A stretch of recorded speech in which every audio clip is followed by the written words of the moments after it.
ya. Itu Keterbelakangan mental. Ya, keterbelakangan mental. Kurang cakap. Ya, itu mungkin Saya yang sering ngomong gitu tidak bisa melakukan perbuatan hukum, harus di bawah pengampuan. Nah, itu sebenarnya gimana, Bang? Nah,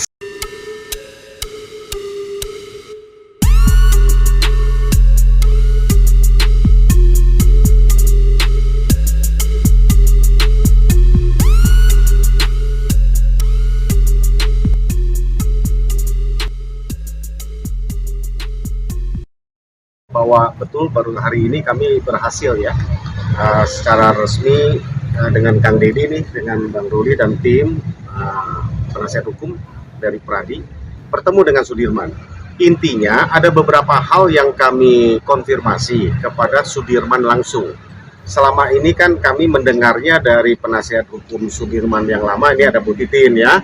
Kemudian kami juga mendengarnya dari orang tua Sudirman, pengakuannya. Setelah kami bertemu langsung tadi dengan Kang Deddy dan juga tim yang lain, ada beberapa hal yang kami mau sampaikan, kesan kami ya, kami itu semualah gitu ya, bahwa perlu diklarifikasi. Kelihatannya yang disebut dengan bahwa Sudirman mengalami gangguan mental itu bahasanya berlebihan menurut kami ya.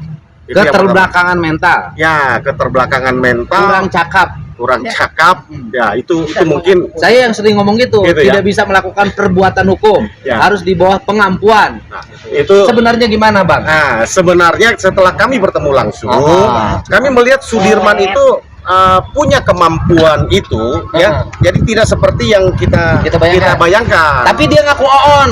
Ya. Tadi saya tanya, kamu on nggak? Emang saya on. Ada pusing juga saya. Terus memang kelihatannya agak telat pikir ya. Kemudian mentalnya ini nggak bisa ditekan. Itu yang kita lihat. Dia memiliki kelemahan mental. Kalau dibentak dikit langsung takut dan akhirnya mengikuti apa yang diinginkan oleh yang membentaknya. Cepat berubah dia. Dia aja keluar aja dari mau. Punya masalah psikis lah. Punya masalah psikis. Terus Bu Titin, tadi Sudirman tuh kan bikin surat ke presiden. Tadi udah ditanya Bu Titin, bikin surat ke presiden katanya betah di LP sini ya? Lapas Bancai. Lapas Bancai. Nah, terus kata Sudirman gimana? Saya nggak tahu, saya disuruh bikin surat kayak gitu. Sama seseorang. Saya pengennya pulang ke Cirebon, ke Lapas Cirebon. Tapi disuruh nulis, saya nggak mau dicampur sama yang 6 orang. Jadi Sudirman itu setiap disuruh mau aja. Disuruh apa aja mau. Disuruh kawin aja sama saya tadi mau. Iya Bang ya. Nah, saya nih pusing Bang. Kalau yang ngadepin yang 6 ya, firm, siap mental, siap berkelahi, siap apapun. Ngadepin Sudirman pusing Bang. Disebut keterbelakangan mental normal, disebut normal apapun yang dikatakan orang dia ikutin. Jadi harus bagaimana Abang membebaskannya? Jadi memang kami lagi mencoba ya, untuk hari ini kami akan mengajukan untuk coba diajukan untuk melakukan pemeriksaan psikis ya, psikologinya, supaya kita pastikan Sudirman itu ada gangguannya sampai sejauh mana sih? Persentase. Tapi kalau peristiwa malam minggu itu Sudirman klop dengan saksi. Tadi saya tanya kan Sudirman, kamu malam minggu itu di mana? Di depan rumah tetangga. Bersama siapa? Adiknya. Lilis. Terus kamu suka nginep di petakan siapa? Disebutin lah siapa yang kemarin jadi saksi itu? Mas Tono. Bener nginget. Kan pusing di depan kita ngomong gini, depan penyidik ngomong begini. Kalau ngadepin orang begini bagaimana coba Bang? Saya pusing nih Bang. Apalagi kita kan gitu kan. Makanya sebagai pengacara nih. Makanya untuk membuktikan itu maka kita minta ahlinya untuk menerangkan yang independen kan gitu kan. Keadaan Sudirman itu sebenarnya bagaimana sih? Sudirman itu cocoknya jadi politisi Bang. Bener Bang, politisi itu di pagi tempe, yang tahu, sore kedelai. Cocok Sudirman itu. Yang penting aman. Cari aman dia ya. Cari aman. Pengacara mirip gitu nggak Bang? Kadang. Nah solusinya gimana, kan kita harus cari solusi nih menghadapi orang seperti Sudirman. Bang Ruli gimana? Mesti kita, makanya tadi udah dibilang kita akan panggil saksi ahli. sehingga kita bisa menentukan apakah ucapannya itu bisa dipertanggungjawabkan atau enggak. Itu aja gitu. Ya mudah-mudahan saksi ahli ini juga bisa menjawab gitu. Apakah dia lemah mental, apa dia psikologis terganggu atau bagaimana, atau memang kalau orang sudah bilang apa ya, bolot gitu ya. Kurang sasetrik. Ya mudah-mudahan dengan adanya ahli ini nanti akan menjadi bisa dipercaya atau bisa diyakini apa yang dia ucapkan. Jadi gini Kang Deddy, kalau mau dia bilang pusing saya lihat Sudirman, jujur aja. Kalau dibilang dia normal kan gitu kan, kenyataannya memang tadi diakui dan memang kenyataannya dia tamat SD itu umur 17 tahun. Itu pertama. Yang kedua, tapi kan bukan karena bodoh tadi, ya malas, karena malas. Ya malas. Yang kedua, bahwa kalau dia bilang keterbelakangan mental, tidak. Kalau tadi kita udah lihat kan, kalau saya lihat Sudirman tuh orangnya nggak mau pusing. Ya. Nggak mau pusing, nggak mau berlawanan. Dia pengen nurut aja. Ya. Jadi saya baru tahu pantasan Bu Titin kurus. Mikirin Sudirman sampai jutek begini. Saya tuh sampai mohon Bapak tolongin Sudirman. Tiap hari saya WA ke Bapak tolongin Sudirman, tolongin. Ya udah tolongin. Ya karena begini Pak, kan pusing pas yang ngadepinnya Ibu, Pak. Muji sama Ibu. Saya mah baru setengah jam aja udah aral. Ini saya mah udah males. Kok Ibu bisa sabar sama Sudirman? Apa itu rumusnya Bu yang membuat Ibu sabar ngadepin Sudirman? Ngomongnya harus lalaunan Pak. Nah nanti kita sentak sedikit matanya udah kalut gitu Pak. Enggak Bu, pinter bisa nulis.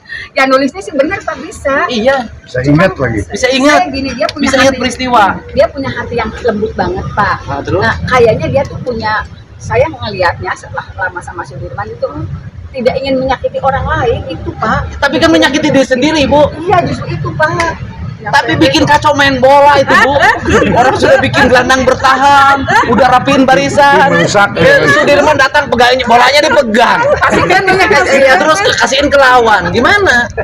Ini cara menyelesaikannya gimana Bu? Saya mah jujur Bu, kalau saya jadi ibu udah saya mundur jadi pengacara Bu. Pusing saya ngadepin Sudirman.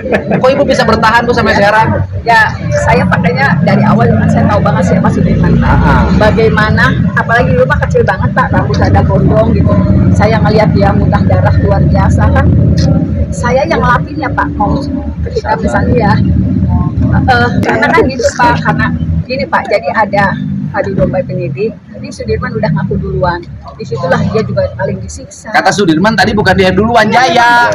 Ya memang kalau gini Pak, kalau di persidangan Jaya yang ngaku, tapi penyidik di depan orang banyak, di depan anak-anak itu tuh Sudirman udah ngaku, kamu juga harus ngaku. Akhirnya anak-anak juga udah sedia babak belur, babak belurin juga Sudirman itu persoalan. Makanya sampai sidang dia tuh sampai berdarah-darah Pak, saya yang kelapin.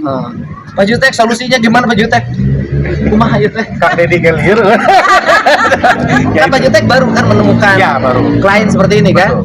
Jadi ini buat kami dari tim hukum juga ya, kami akan mencoba secara formil kita membuktikan Sudirman itu mana yang keterangannya bisa diambil dan mempunyai bisa dipertanggungjawabkan lah di hadapan hukum kan. Untuk membuktikan itu yang tadi Bang Ruli katakan, kita akan hadirkan saksi ahli, kita akan periksa kembali kejiwaan Sudirman. Kami lagi berupaya dalam sebelum sidang ini, mudah-mudahan kita bisa dapatkan hasil. Apakah Sudirman pembicaraannya, keterangannya dapat dipertanggungjawabkan? Boleh nggak kita datengin saksi ahli periksa Sudirman? Bisa, boleh. Sok cari Pak. Dari saya duit mah gampang. Aman. Siapa? Bisa. Duda itu enaknya begini. Pengeluaran tidak ada yang mengkoreksi. Tidak ditanyain. Sok ini saudaranya, sok ini saya jujur aja. Ini agak rumit nih ngurusinnya. Gimana Sudirman tuh kayak apa? Tapi kalau ditanya tadi mau kawin, terus pepennya bangun. Normal berarti senang perempuan, senang. Lihat tadi ada pengacara cantik, dia bilang cantik, seneng. Gimana Sudirman teh? Ulah musingkeun aing ieu, aing menek pemilu. Jangan Sudirman. Sok. Sudirman gimana? Sehari mah pendiam sih Pak ya. Lebih pendiam, dia juga kalau main ya bisa pakai main. Benar. Terus kan disebut tidak normal, ternyata normal, bicaranya lancar. Itu pas waktu dulu Pak ya. pas Kalau main sama temen gimana? kalau main sama temen ya disuruh-suruh. Tuh, disuruh-suruh aja. Tapi kalau ngomong lancar. Kalau ngomong ya lancar, tapi banyak diam. Dia senang main boneka nggak? Enggak pak. Normal. Tahu. Jadi nih kalau Sudirman, kalau anak lain nggak mau sekolah tuh, Iya. paling lari ke rumah, lari ke kamar. Kalau Sudirman kalau nggak mau sekolah apa bajunya dibuntel, Iya. diumpetin malam pak, diumpetin. Kadang ngumpet. Kesimpulannya Sudirman tuh pemalas. Iya, malas. Karena malas orangnya nggak mau banyak urusan. Daripada dia ditekan, dibentak-bentak, ditekan-tekan, udah wah ikut aja apa yang diinginkan. Sudirman tuh begitu. Sudirman tuh cocoknya jadi perempuan. Karena dia akan menjadi perempuan yang nurut sama suami. Dan tidak cocok jadi pengacara Sudirman. Ibu rumah tangga yang baik, tukang masak di rumah. Kalau perempuan, ini bang, karena laki-laki ya susah identifikasi begini. Jadi kapan mau datangin ahli? Secepatnya. Dalam minggu Ya, hari ini kita hari ini kita masukin Mau surat. datangin ahlinya ke Bancai apa ke Cirebon? Nah, kalau Nanti bagaimana kesepakatan LP lah ya. misalkan, jadi izin Pak, kalau misalkan memang Sudirman ya, artinya secara surat makanya kita kirim hari ini permohonan, kita akan datangkan ahli untuk periksa. Tapi Sudirmannya sudah bikin surat ke presiden, nggak mau pindah. Jadi Sudirman nggak bikin surat ke presiden nggak mau pindah, bukan keinginannya, tetapi disuruh orang lain. Siapa yang nyuruhnya? Biarkan nanti pengadilan yang menjawab. Karena kalau menjelasin di sini nanti jadi masalah. Nanti Sudirman suruh ngejelasin semua hal yang dialaminya, jangan di podcast saya, jangan di channel saya, di pengadilan aja biar bisa dipertanggungjawabkan dan jangan dianggap saya cari sensasi. Oh, betul tidak Pak? Betul, Kang. Sekarang bukan mau cari sensasi, cari periuk nasi.